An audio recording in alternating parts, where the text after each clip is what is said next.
पर होने वाली ये कहानी बिना समय वेस्ट करते हुए करते हैं शुरुआत। एक बार एक ततैया था, ततैये को सूझ गई कि मुझे फेमस होना है।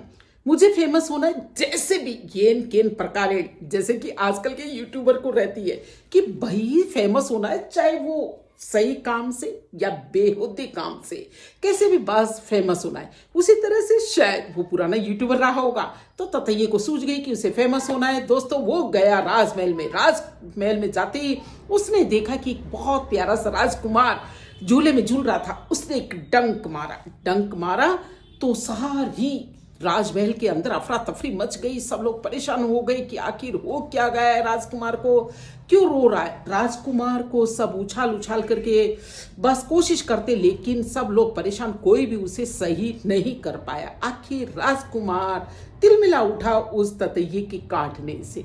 चलिए, फिर राजा जी के सहयोगी आए। सहयोगी मित्रों ने यानी राज दरबारियों ने उसे संभालने की कोशिश की, लेकिन ततैये ने तो ठान ली थी ना फेमस होना है, तो उसने वापस एक प्यारा सा डंक एक राज दरबारी की मारा और इस प्रकार से उसने दोस्तों सभी को घेर डाला। यानी सभी को डंक मार मार करके उसने परेशान कर दिया, बेहाल हो गए सब। भाई अब क्या करते, चलिए रानी साहिबा से कैसे रहा जाता। राजकुमार को जो डंक लगा है, रानी साहिबा और राजा जी सभी लोग परेशान हो गए, लेकिन रानी साहिबा के भी एक डंक मारा, वो भी बेचारी परेशान, और राजा जी के भी मार दिए। इस प्रकार से दोस्तों सोचिए कि दुनिया सो रही थी लेकिन दुनिया की जीभ जागती थी। इस तरह से यानी चारों तरफ अफरा तफरी मच गई।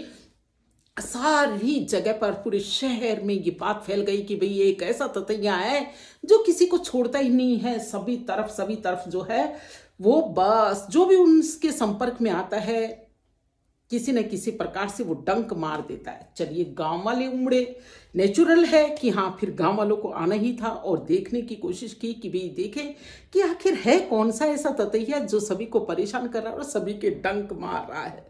तो जितनी भी गैदरिंग हुई दोस्तों, वहां पर वो बस सभी के बारी बारी से चुन चुन के एक एक के डंक लगा रहा था। सभी हाल बेहाल हो गए, परेशान हो गए। सबने सोचा कि आखिर ये ततैया है कैसा, और ततैये को कोई पकड़ भी नहीं पा रहा था। शायद पकड़ लेते तो ऐसा नहीं भी होता। तो दोस्तों फिर गांव से और सारी जगह बात फैली कि भाई उस गांव के अंदर जो है जितने भी व्यक्ति हैं, पहले तो देखिए राजकुमार के डंक मारा ततैये ने, और फिर रानी साहिबा के, राज दरबारियों के, गांव वालों के, कोई भी व्यक्ति ऐसा नहीं बचा है कि वहां उसने डंक नहीं मारे हों। तो दोस्तों ये कहानी थी इस बात को लेकर के कि फेमस होने के चक्कर में कहीं